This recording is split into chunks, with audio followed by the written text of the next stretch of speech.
I'm about to go on a rant today. Like, you know what's funny?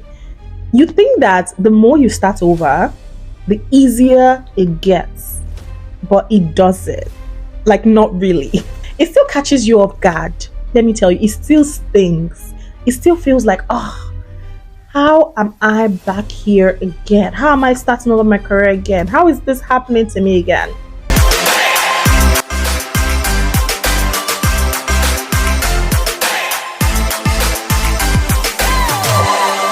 Hey friend, welcome back to the Unfold Podcast. I am Wendy Amma, and in today's episode, I want to talk about something that I've lived through multiple times that I can count, and that is starting over again and again and again.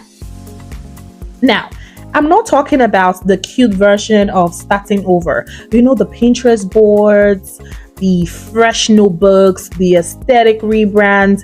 I'm talking about that time when you're just sitting in your car or you're lying in your bed and you're staring at the ceiling like, hey, God, when? God, what now? What am I going to do next? You know, the kind where everything that used to make sense suddenly does not make sense anymore. Let's talk about it. So let me rant for a little bit. So before motherhood, right, I was all gas, no brakes. I was building my business. I was saying yes to everything. I was showing up everywhere. I thought that was what it takes to be driven. Like, you know, I can go on this space in order for me to be successful. Like, I was on my grind.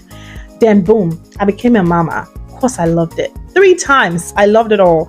But overnight, everything about how I live my life shifted. I still have the same ambition, the same hunger. But the difference now is I have tiny human beings too. And suddenly that business model that I've been working on for my hair business, it didn't make sense anymore, right? I couldn't just hop on a plane for a work trip. I couldn't just RSVP to that networking event and they'd be like, you can stay out till it ends at 10 or you'll be out till 12. I can't. Even attending conferences that I used to love a lot, it felt like a luxury because I had to plan a whole operation. If you're just stepping out of my house, literally, I have to plan a whole operation around it. Everything just has to be more intentional, more thoughtful. And to add to that, my older kids, those children are like my carbon copy in terms of character. They want to be outside every single day. I'm not even joking. They will wake me up and say, Mommy, are we going to the zoo today? Are we going to the bouncy house? Are we going to the airport? Are you going to the shop? They are wearing their shoes. If they see me step out, they're coming behind me. They're like little adventurers, full of energy. And I love that for them. But it also means that I have to be more present, even more mindful about how I structure my days, because it's not just about business or money anymore. It's about just making the whole thing make sense, making my whole life works. And I'm sure so many people are in this season of their life. I remember one time I was nursing my baby, right? At the same time, I was replying to emails. I was editing content. I was trying to juggle all the things, and I just hit a wall. I remember just sitting there and like, do I shut this business down because this is not even making sense anymore? Should I even just stay at home and not work anymore? Or maybe work part-time just for my peace of mind? I remember even calling one of my friends and saying, I'm not working again. And she's like, you're always going on a spiral when you have another child.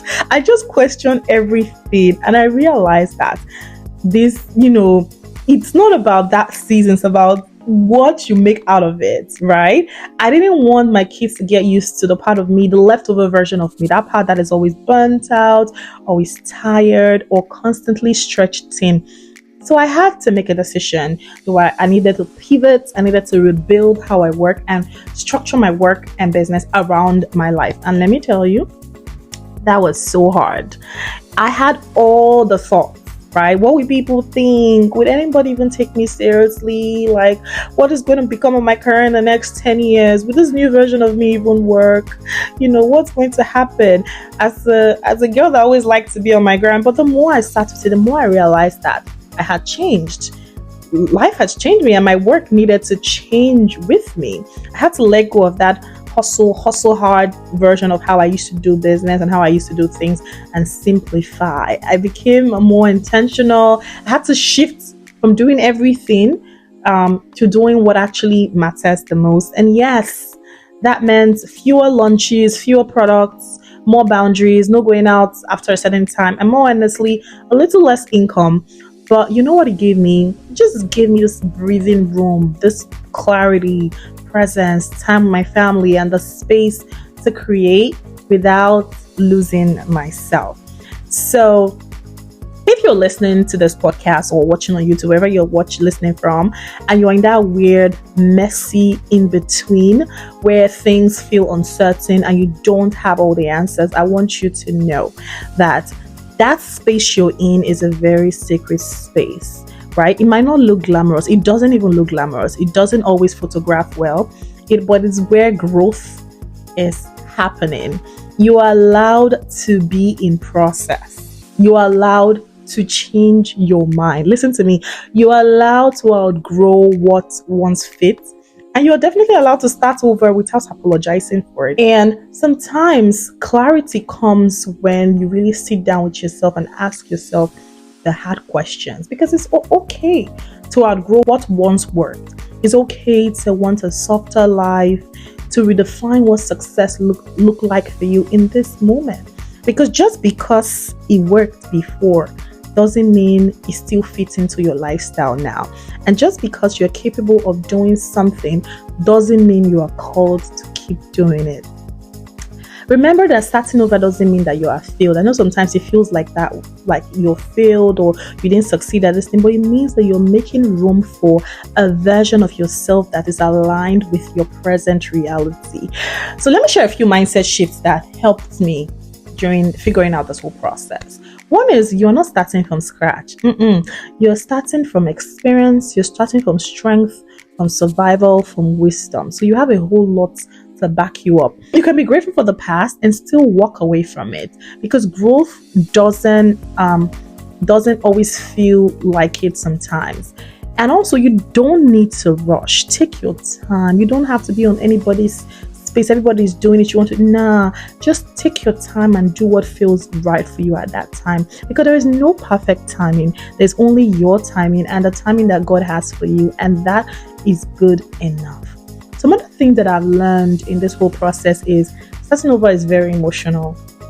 Even if it's the right decision, there's grief there. There's grief of like your old life, your old self, your old rhythm, your old pace. And again, starting over is not glamorous. It's not always aesthetic. It looks like messy draft. It looks like laundry that's not been folded, but you have 1 million things to do, doing things that nobody's clapping for you for. And starting over is brave, but choosing peace over pressure, that is strength.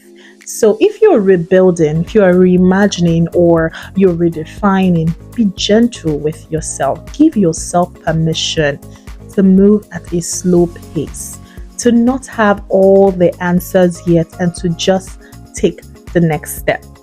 And if you've been listening and resonating with this space, it would mean so much to me if you can share this episode, this video with someone. Send it to a friend, post it on your story, leave a quick review. That kind of support helps more people find this space, and it honestly means more than you know. This is the Unfold Podcast. I'm Wendy Amma, and I'll catch you in the next episode.